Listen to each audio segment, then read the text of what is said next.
Como ustedes saben, Cuba sufre un bloqueo ilegal por parte de los Estados Unidos que ha sido condenado por las Naciones Unidas, por nuestro propio país. Un complejo entramado jurídico que lo que pretende es impedir las relaciones económicas con Cuba y que evidentemente afecta a la entrada de divisas por turismo, por exportaciones, aumenta la inflación y provoca situaciones de carestía. Unas pérdidas que superan los 150.000 millones de dólares, unas consecuencias que han afectado y están afectando a todos los sectores, incluidos aquellos encargados de asegurar los derechos fundamentales como la sanidad. Hay dificultades para aplicar tratamientos ante la imposibilidad de importar medicamentos, pero también afecta al sistema alimentario por esa dificultad para acceder a semillas, piensos para la agricultura y la ganadería. ¿Y cuál es el objetivo? Pues, según las propias autoridades de Estados Unidos, los objetivos son dificultar la vida de la población y erosionar la legitimidad del Gobierno de Cuba, una clara injerencia y una clara violación de la Carta de Naciones Unidas. Un embargo hacia Cuba que es el más prolongado de los que se conocen en la historia moderna. Y no en vano ha sido ya condenado más de 30 veces por las Naciones Unidas y es considerado una violación de derecho internacional. Pues bien, el pasado mes de febrero, Cuba solicita al Programa Mundial de Alimentos ayuda para hacer frente al desabastecimiento de leche en polvo para la población infantil.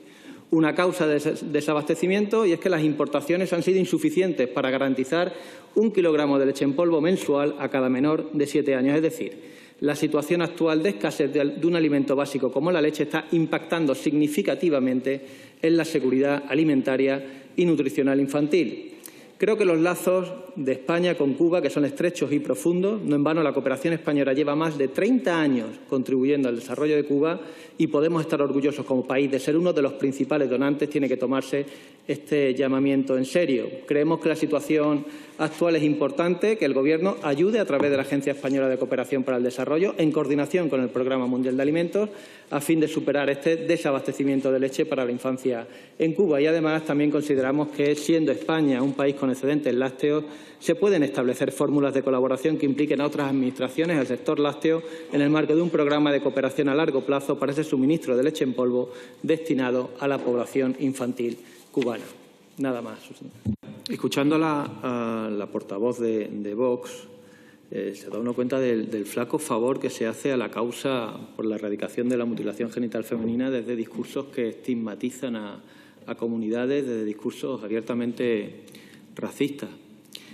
Yo creo que tendríamos que evitar que esta comisión, y ahí enlazo con lo que antes hablábamos, no sea el foro de las batallas culturales, porque, a fin de cuentas, lo que puede hacer es pretender con ello eliminar el sentido de una comisión tan digna como esta, que yo creo que nos dignifica como grupos políticos, dignifica nuestra acción, nuestro compromiso con quienes nos han puesto aquí, y que hagamos un perímetro de seguridad en defensa de la buena política y los derechos humanos. Esta comisión podría ser ejemplo de eso en esta legislatura o dejarse arrastrar. Yo creo que tenemos que evitar que se deje arrastrar. Dicho esto, apoyamos, por supuesto, esta proposición que atiende a un problema de una expresión extrema de violencia contra las mujeres, contra las niñas, que afecta a su integridad física.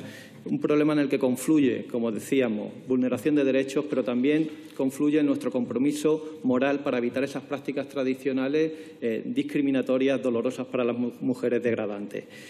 Por eso hay que abordarlo desde una cuestión de derechos y desde lo que nos dicen quienes están trabajando sobre el terreno, y es que la mirada nos permita comprender que no justificar quienes realizan esta práctica para no tener una, como digo, óptica estigmatizante. Y ahí termino con las recomendaciones a cuenta de la parte dispositiva de esta proposición no de ley que hacía el Ministerio de Igualdad en su informe en 2019 y planteaba trabajar para construir una sociedad inclusiva evitando los discursos y prácticas estigmatizadoras, realizar sensibilizaciones antirracistas dirigidas al conjunto de la población que evite la criminalización de la población migrante, ampliar los programas de sensibilización, formación y educación orientados a la comunidad migrante o con vínculos en países donde se practica la mutilación genital femenina, incluirla en los currículos formativos de todas las ciencias de la salud y fomentar las redes de solidaridad entre mujeres migrantes que incentiven su empoderamiento, así como también faciliten la detección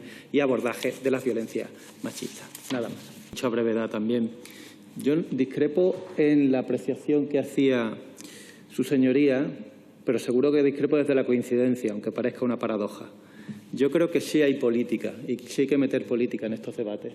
Y quizá la coincidencia en la cual nos tenemos que encontrar es que la política tiene que ser la defensa de los derechos humanos. Y eso es lo que está en cuestión en este retroceso descivilizatorio cuando se están poniendo en cuestión los propios derechos humanos. Y probablemente nos tengamos que encontrar en los principios de la Ilustración que nos han traído hasta aquí y desde ahí plantear la política en la que habrá divergencias, pero sobre todo habrá muchas coincidencias. Efectivamente, lo que nos trae esta proposición no de ley es una clara vulneración de derechos humanos, de derechos de la infancia, que afecta a cerca de 12 millones de niños y niñas, sobre todo niñas. Por lo tanto, primer elemento, hay una clara desigualdad de género. Afecta fundamentalmente a las niñas. Y hay otro factor que también es evidente, que tiene que ver con las situaciones de pobreza extrema que conducen, motivan, son un factor clave para que se dé este tipo de vulneración de derechos.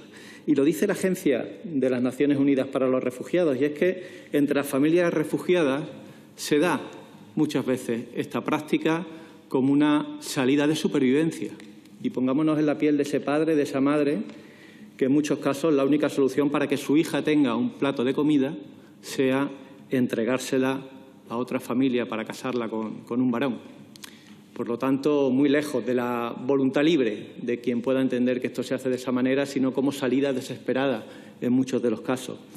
Nos dice, por lo tanto, esto que una de las cosas que tendríamos que plantearnos es fundamentalmente atender esa situación de pobreza extrema entre la población refugiada. Y también nos dice el Fondo de Población de las Naciones Unidas qué es lo que evita, previene. Y es muy sencillo, tampoco nos descubren nada que no sepamos. Acceso a la educación de calidad para las niñas, salud, preparación práctica para la vida, educación sexual. Esa es la mejor manera de evitarlo. Y termino. También nos dice este Fondo de Población de las Naciones Unidas, por un estudio que hizo en 2019, que 68 países representan alrededor del 90% de los casos de este tipo de matrimonio. Pues bien, plantea que erradicarlo hasta 2030, es decir, poner fin a esta práctica podría suponer en torno a 35.000 millones de dólares.